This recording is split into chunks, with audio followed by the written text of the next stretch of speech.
que es particularmente el más importante, de células grandes, y mieloma múltiple. Pero bueno, son algunas de las estadísticas que se han venido manejando en este aspecto.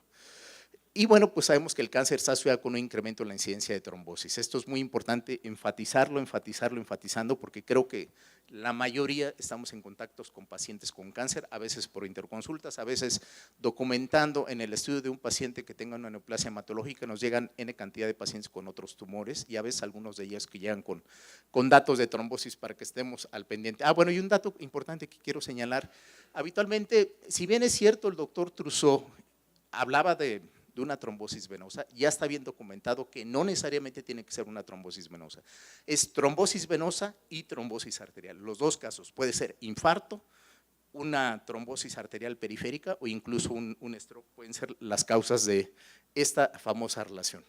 Y por otro lado, esto es importante, mayor recurrencia de trombosis en pacientes con cáncer que sin cáncer, es decir, hay un factor de riesgo adicional que ya tienes trombosis, bueno, tiende a recurrir este fenómeno. Aunque todavía no hay un debate de cuánto tiempo se tiene que anticoagular un paciente que ha tenido trombosis y que está con cáncer. Entonces, todavía no existen los estudios de extensión acerca de esta terapia y al final lo vamos a comentar. Y por lo tanto, hay una mayor mortalidad en el paciente que tiene con cáncer y trombosis en comparación de los que tiene sin trombosis. Entonces, parece ser que el paciente que tiene trombosis, de todas le va a ir peor propiamente. O sea, ya tiene el cáncer, de todas maneras le va a ir, es más agresivo en este contexto. El paciente con cáncer es 4 veces más riesgo y pacientes con quimioterapia, porque bueno, hay que hablar que no solamente es el per se el tumor. La asociación con quimioterápicos también está bien documentado, algunos de ellos especialmente. Entonces, en realidad, pues hay una gran cantidad de comorbilidades que están asociados, es multigénica, si en general la trombosis es un trastorno multigénico, bueno, pues en el paciente con cáncer habría que considerar que, bueno, pues hay muchos factores que en el entorno que influyen que ese paciente tarde o temprano va a precipitar un evento trombótico. Y muchos de ellos, y seguramente a todos nos ha pasado, el paciente que tiene, pues se murió de neumonía, se murió de esto, nunca documentamos o siempre no lo tenemos en mente, que a lo mejor el paciente pudo haber tenido una tromboembolia pulmonar y eso pudo haber incrementado la mortalidad del paciente o la morbilidad o las complicaciones asociadas. Yo creo que a todos nos pasa, siempre pensamos paciente está séptico, desatura, nunca pensamos en un problema trombótico, siempre nos vamos a un proceso infeccioso, si bien es cierto una complicación bien identificada en ese sentido.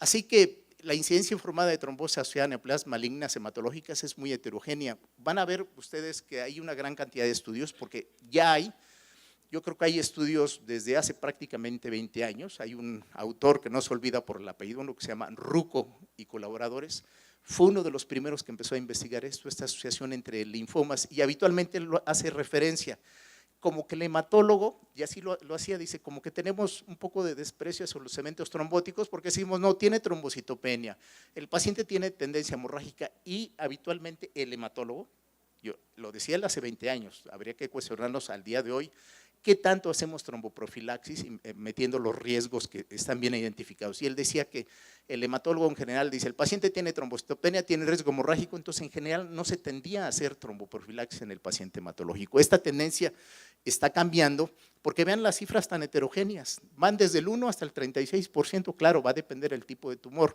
pero en general quiere decir que bueno, pues el rango es muy amplio. ¿Por qué? Porque precisamente las poblaciones que se han estudiado en los diferentes estudios son muy amplias y también depende del tipo de tumor, mieloma, linfoma, leucemia y la etapa que se encuentra de tratamiento, ¿no? Si es inicial, si es posquimioterapia, depende del estadio clínico, en fin, hay muchos factores que pueden estar influyendo en esto. Y también es importante que la mayoría de los diseños de estudios son retrospectivos, con todas las debilidades que tienen estos estudios, los estudios retrospectivos, cuando se analizan esas estadísticas y a veces pierden pues el dato robusto en ese sentido. Y el otro aspecto importante es en el caso de las leucemias agudas, la incidencia informada de enfermedad trombólica venosa es del 1 al 9.6%.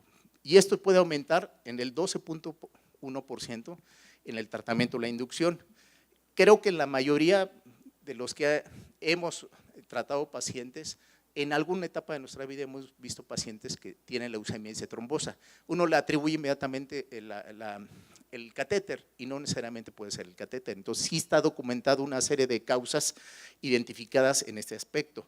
Y bueno, en los pacientes pediátricos también es algo que se señala importantemente, particularmente en los casos de leucemia linfoblástica aguda y pacientes tratados con L-asparginasa. Y la incidencia, nuevamente voy a hablar de este amplio margen, precisamente debido a la carencia de estudios que existen en esta perspectiva.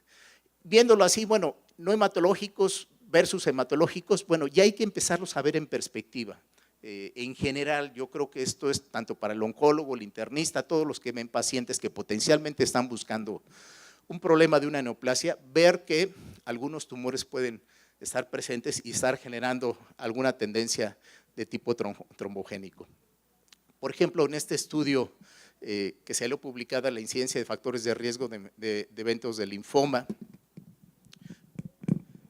que bueno, lo que se trata de hacer referencia es a todos los datos y bueno, vienen en realidad los estudios y cada vez son más puntuales en relación, bueno, son pacientes de nuevo diagnóstico, son pacientes en recaída, que también hay que considerarlos en las estadísticas, qué estadio clínico tiene y los datos histológicos y con base a eso establecer que bueno, por muchos los linfomas no Hodgkin son mucho más trombogénicos que el linfoma de Hodgkin.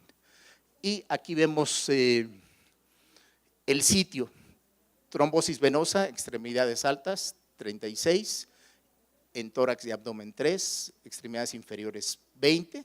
Entonces, en realidad uno se va habitualmente a extremidades inferiores, no necesariamente una trombosis inferior, puede ser una trombosis abdominal, un síndrome Budd-Chiari y podemos estar buscando otro tipo de alteraciones. Así que la incidencia de trombosis en linfomas fue del 17%, una cifra que nuevamente enfatizo es alta y esto incluso el estudio Riete, recuerden que lo mencionó 17% en general. Y ellos encontraron que es más incidente en mujeres, mayor incidencia en linfoma de células grandes, la trombosis es mayor durante los primeros 3 ciclos de quimioterapia y en este estudio se encontró que la tromboprofilaxis no es una práctica común entre los hematólogos. Yo aquí cuestionaría entre los colegas, ¿todos hacen tromboprofilaxis? Así como decimos. Digo, es una forma de, simplemente es un ejercicio y ponderar y valorar que con base a los criterios tendríamos que ya empezar a hacer los criterios de Khorana y con base a eso establecer si el paciente o no amerita una tromboprofilaxis.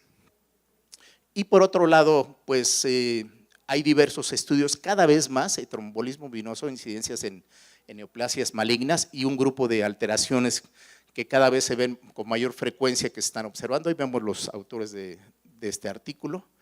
Y el estudio STAC, es un estudio escandinavo de trombosis sin cáncer, una corte de 838 pacientes con cáncer hematológico, sin enfermedad trombólica previa, pues documentó estas incidencias de trombosis. 108 en leucemia aguda, 168 con LLC, 128 en linfoma indolente. Entonces, quiere decir que sí hay, y hablamos de una corte de 838 pacientes que se siguió. Y habla de los diferentes tipos. Quiere decir que en realidad depende del tipo de estudio, va a encontrar más tal o cual más frecuente en ese sentido. Las evidencias, lo que quiero destacar de estos estudios, tanto el STAC como el RIET, el CAT, pues en general todos documentan que sí hay trombosis en los pacientes que tienen neoplasias hematológicas. Y eso es muy importante que lo sigamos tomando en cuenta. Entonces, la conclusión que ellos toman en esto, pues es importante hacer referencia a los diferentes tipos de cáncer hematológicos cuando se están comparando con diferentes estadios clínicos, el diagnóstico, para poder establecer prioridades con base a eso. Y también hay un estudio que habla de trombosis en pacientes adultos con leucemia aguda. Creo que es el dolor de cabeza que todos los hematos tenemos cuando tenemos un paciente con leucemia linfoblástica aguda. Trombocitopenia y que tiene trombosis. Creo que complica las cosas y creo que todos en algún momento hemos tenido esto. Y lo más importante, bueno, si ustedes ven en esa tabla que les pongo, incidencia de trombosis en pacientes adultos con leucemia linfoblástica aguda, pues aquí hay un estudio prospectivo, la mayoría son estudios retrospectivos y lo importante en ellos, algunos de ellos se asocian con la administración de las paráginas. Entonces hay que tomarlo en cuenta y ellos están a favor de que se haga tromboprofilaxis. Bueno, ya sería tromboprofilaxis, sería una profilaxis secundaria en paciente que ya ha tenido trombosis, entonces que lo tomemos en cuenta. Y bueno, hacen una disertación en el artículo. Bueno, pues ¿qué es lo que sucede? Pues los blastos, los linfoblastos, tiene una disfunción en la célula endotelial, hay la liberación de micropartículas, exosomas, liberación de factor tisular, en fin, una serie de factores que al final van a precipitar un evento trombótico. Es decir, nuestros pacientes con leucemias no están ajenos porque los mismos mecanismos que influyen para el desarrollo de una trombosis siguen estando vigentes también en ellos. Este es otro estudio donde hace referencia en pacientes trombosis y linfomas y en pacientes con mieloma. Y bueno, pues en linfoma particularmente, bueno, hasta 17% de los casos pueden tener trombosis. Y por ejemplo, aquí en la eficacia de la tromboprofilaxis en pacientes con mieloma, bueno, pues aquí vemos una de las publicaciones que hace de Palumbo en tratamiento basado en talidomida, pues habla de aspirina, warfarina y heparinas de bajo peso molecular y la incidencia que tienen de trombosis a pesar de estar con estos tratamientos. Es decir, disminuye el riesgo, no quiere decir que con esos tratamientos totalmente se quite el riesgo. Entonces, aquí la idea es, ¿qué le doy a mi paciente? O sea, ¿qué más existe para darle de tratamiento? Porque a pesar de que yo le doy aspirina o le doy alguna otra forma de profilaxis, de tratamiento antitrombótico, el paciente se sigue trombosando. Y la incidencia de trombosis arterial, que es algo que quiero señalar, que habitualmente nos vamos como que la tendencia es siempre a trombosis venosa. Y aquí con base a esto, pues se observa que también hay trombosis. Entonces, en relación al pronóstico hay que tomar en cuenta que ya el tener un proceso trombótico ya genera per se el paciente mayor trombosis. También se sabe que el paciente que debuta con una trombosis, hay algunos estudios que marcan que hasta el 12% en el transcurso de un año puede diagnosticarse un tumor. Aquí la pregunta siempre se hacía, entonces todo paciente que tiene trombosis, ¿hay que estudiarle estudios para cáncer? Las guías dicen que no, salvo que el paciente tenga alguna situación clínica.